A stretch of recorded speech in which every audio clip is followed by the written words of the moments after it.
किसी ने बड़े कमाल की बात कही है कि हे प्रभु मुझे इतना नीचे मत गिरा देना कि मैं आवाज देता रहूं और आप ना सुन पाए, और हे प्रभु मुझे इतना ऊपर मत उठा देना कि आप आवाज देते रहें और मैं ना सुन पाऊं। हाय गाइस, मेरा नाम है आरजे कार्तिक। आपके लिए एक छोटी सी कहानी।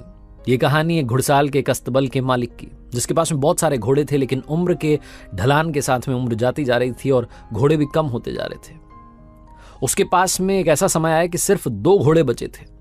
उसका एक लड़का भी था, वो चाहता था कि उस बिजनेस को लड़के को सौंप दे, लेकिन उसे भरोसा नहीं था कि बच्चे में समझ है कि नहीं है, वो संभाल पाएगा कि नहीं संभाल पाएगा। वो कहते हैं ना, जब बुरा समय आता है तो ज्यादा ही बुरा आता है। इस व्यक्ति की जिंदगी में बुरा समय चल रहा था और इतना बुरा आया कि उन 2 घोड़ों में से भी एक घोड़े की आंखें कमजोर होने लगी, उसे दिखाई देना कम होने लगा और धीरे धीरे काफी इलाज करवाया उसके बाद में भी उसकी आंखें चली गई, वो अंधा हो गया।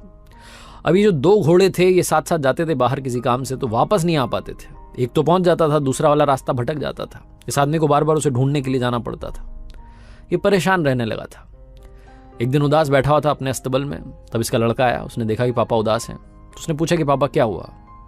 तो इस व्यक्ति ने बता दिया कि क्या करूं, मेरा तो समय खराब चल रहा है।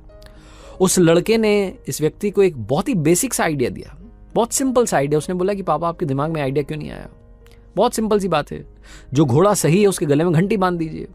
मुझे मालूम है इन दोनों घोड़ों की दोस्ती अच्छी है, ये जहां भी जाते हैं साथ में जाते हैं, तो ये जब जाएंगे ना बाहर, तो ये जिसको दिखाई नहीं देता है वो घंटी की आवाज सुनकर के रास्ता फॉलो करते करते वापस आ जाएगा। आपको बार बार जाने की जरूरत नहीं है, बार बार परेशान होने की जरूरत नहीं है।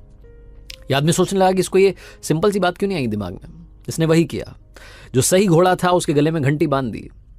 जब भी दोनों घोड़े बाहर जाते थे सुरक्षित वापस आ जाते थे।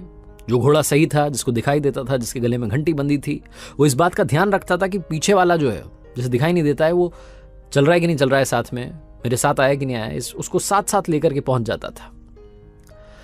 1.5-2 महीने तक इस व्यक्ति ने देखा, और जब इसे लगा कि एक्सपेरिमेंट काम कर गया है, तो इसने अपने लड़के को बुलाया और कहा कि सुनो, तुम समझदार हो गए हो, तुम लायक हो इस अस्तबल को संभालने के।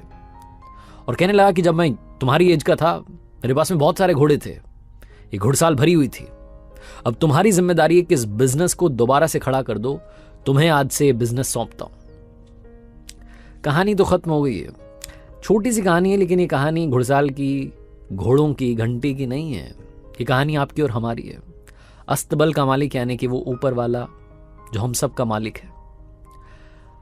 और ये जो 2 घोड़े हैं ना, ये आप में से और हम में से ही लोग हैं। इस वक्त इस धरती पर ये दोनों घोड़े मौजूद हैं। पहले वो वाले हैं जिनके गले में घंटी बंधी है, जो सही घोड़ा है, जिसका काम है कि पीछे वाले को रास्ता दिखाएं, वो घंटी की आवाज सुनकर के आपके पीछे पीछे वो भी आ जाए। और दूसरे वो वाले हैं जिनको दिखाई देना कम हो गया है, जो इस वक्त उस अंधे घोड़े के किरदार में हैं, जिनको मदद की जरूरत है। हम में से बहुत सारे लोग हैं जो कि अपनी जिम्मेदारी निभा रहे हैं।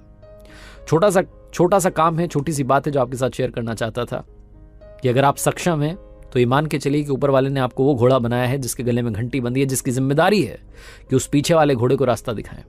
और अगर आप इस वक्त उस घोड़े के किरदार में हैं जिसको दिखाई कम दे रहा है, जिसको रास्ता नहीं दिख रहा है, तो यकीन मानिए, विश्वास करिए, आपकी जिंदगी में भी वो घोड़ा आता ही होगा जिसके गले में घंटी बंधी है। ज्ञान की बातें बहुत सारे लोग करते हैं, ज्ञान सबके पास है, मुस्कान बांटते चलिए, यही आपसे कहना है।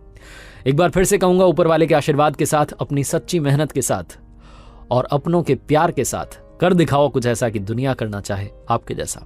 याद रखिए, हर सोमवार सुबह 9:30 बजे मेरे साथ देखिए फेसबुक, यूट्यूब, इंस्टाग्राम पर एक नई कहानी।